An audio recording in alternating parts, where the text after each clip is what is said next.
Hello friends, welcome to virtual learning. Since last year,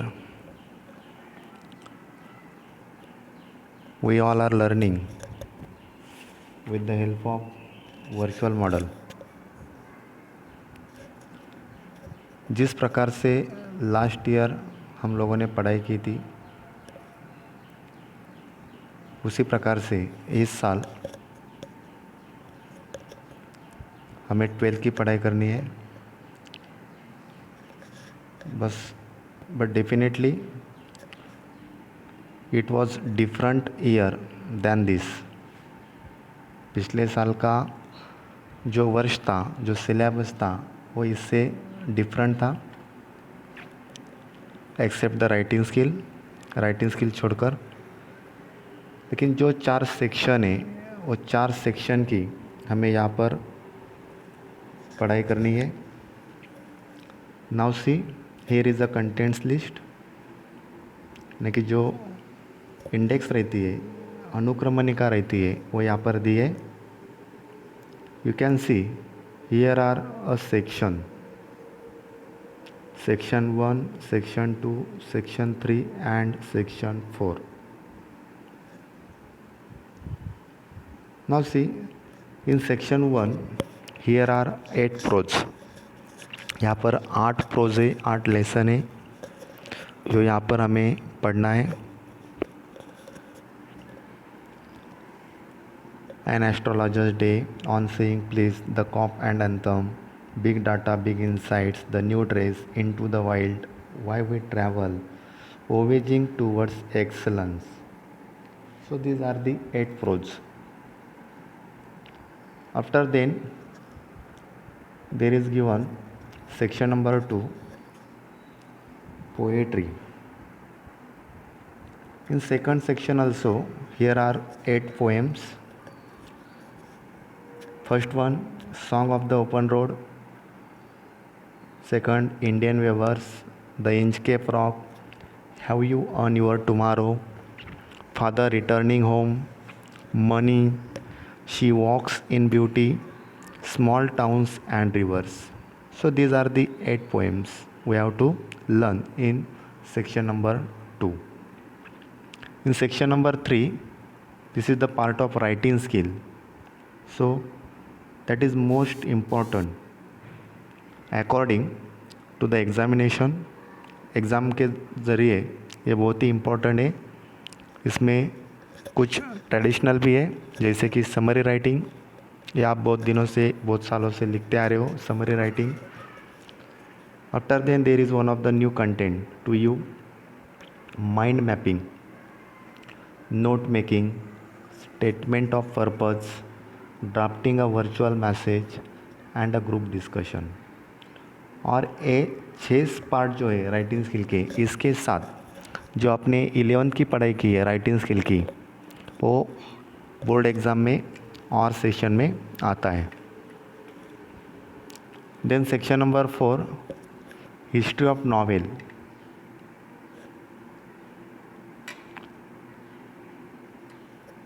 to serve with love, this is one of the novel. Second one, Around the World in 80 Days, and the last one, The Sign of 4. तो history of novel एक basic part है जिसके ऊपर आपको objective type questions रहेंगे. और जो 4.2, 4.3 and 4.4 है, इसके ऊपर आपको जिस प्रकार से प्लॉट, कैरेक्टर, सेटिंग, ये जो पार्ट से या ये जो कंसेप्ट से, इसके ऊपर आपको कंसेप्ट आने वाली है या क्वेश्चंस आने वाले हैं. Okay, now let us see the first section, first prose, an astrologer's day. Now here we can see the introduction about the writer R.K. Narayan, who was born in the year of 1906 and who died in the year of 2001. His full name was Razipuram Krishnaswamy Iyer Narayan Swamy. R.K. Narayan का full form यहाँ पर दिया है, राजीपुरम कृष्णस्वामी अय्यर और नारायण स्वामी. was one of the best known novelists among Indian English writers. R.K. Narayan एक Indian English writing में या English literature में एक वेल नोन राइटर थे और वो बहुत ही अच्छे थे. He is the author of 14 novels. इन्होंने 14 नॉवेल्स लिखी है. 5 volumes of short stories. Short stories के जो वॉल्यूम्स रहते हैं यानी कि जो स्टोरी रहती है, स्टोरी बुक्स, वो उन्होंने 5 लिखी है. And a number of travellers. जो ट्रैवलर्स रहते हैं यानी कि जो प्रवास वर्णन रहता है, वो प्रवास वर्णन उन्होंने कुछ लिखा है. And has a collection of non fiction to his credit. और कुछ कलेक्शन उन्होंने किया है नॉन फिक्शन का, यानी कि जिसे आप कहेंगे ऐसे, आर्टिकल्स, इस प्रकार का उन्होंने कुछ फिक्शन कलेक्शन किया है. He also wrote his memoir my days which was published in the year of 1975.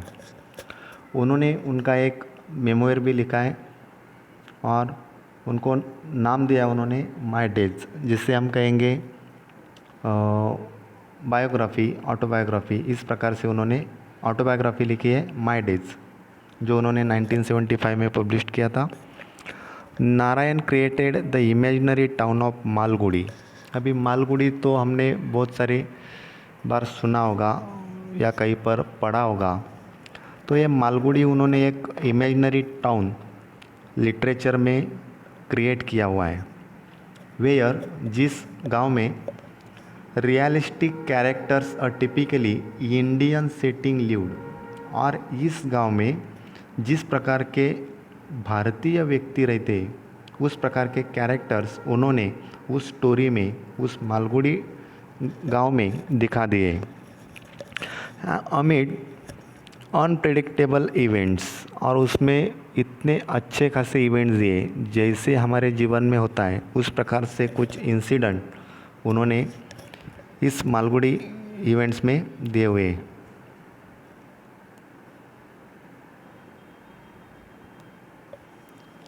जो कि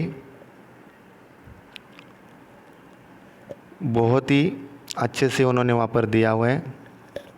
his stories are grounded in compassionate humanism and celebrated the humour and energy of ordinary life.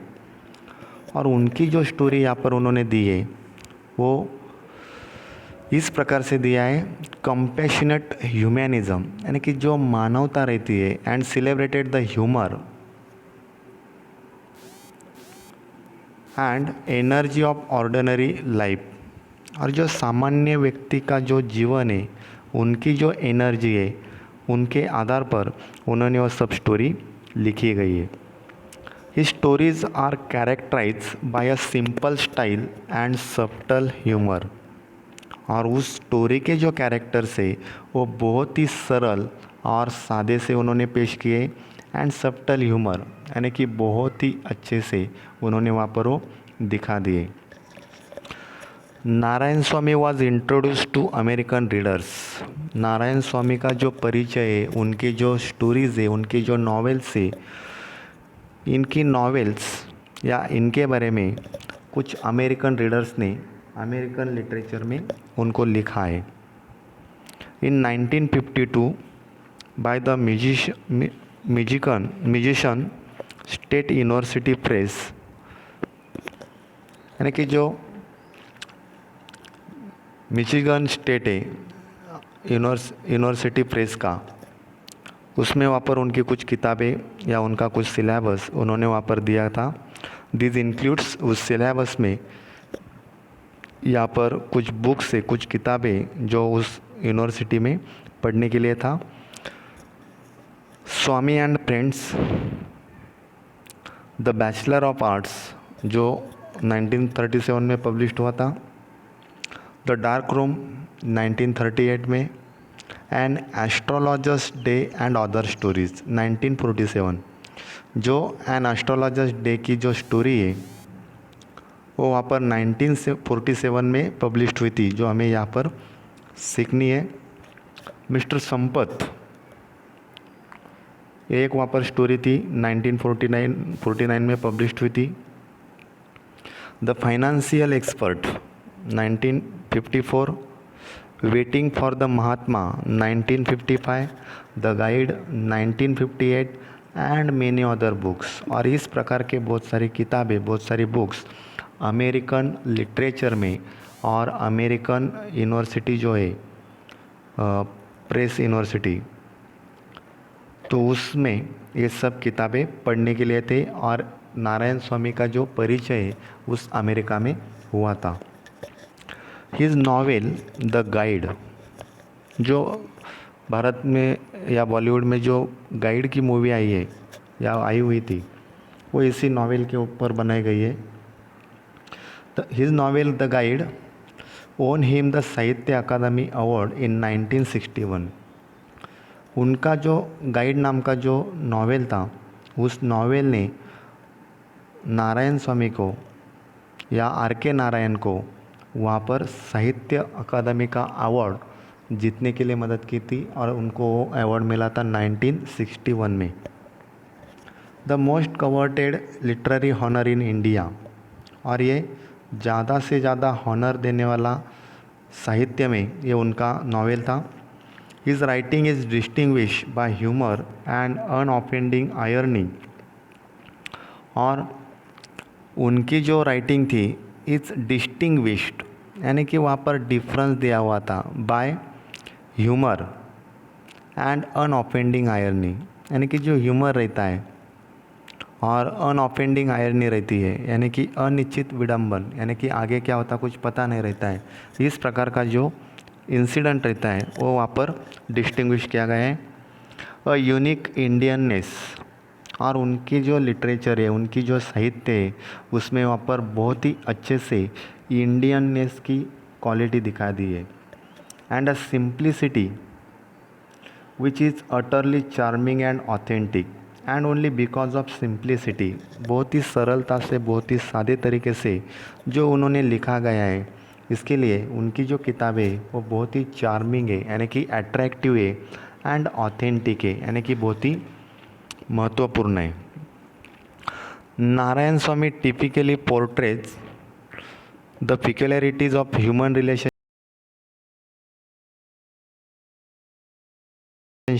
Narayan Swami ने जो typically portrays किया है, जो बताया है, वो पिक्युलरिटीज़ है, यानी कि जो लोगों की ऑफ ह्यूमन रिलेशनशिप, मानवता के जो संबंध है उसमें किस प्रकार से परेशानी आती है, किस प्रकार से उनमें डीएक्टिवनेस जो रहती है, यानी कि टूटने की जो संभावना रहती है वो किस प्रकार से आती है, वो सब उन्होंने वहाँ पर दिखाया है। And the ironies of Indian daily life, और भारतीय दैनंदिन जीवन में किस प्रकार से परेशानी रहती है वो सब उन्होंने उसमें दिखा दिया है। हिज स्टाइल इज़ ग्रेसफुल, और उनका लिखने की जो स्टाइल है वो बहुत ही मोहक है, बहुत ही अट्रैक्टिव है। And mark bye genial humour, यानी कि बहुत ही जनेंद्रिय, बहुत ही मिलनसार, यानी कि मानव को बहुत ही मिल जुलाने वाली, यानी कि बहुत ही अट्रैक्ट करने वाली। और एलिजेंस यानी जो लालित्य रहता है, एंड सिंप्लिसिटी, सरलता रहती है।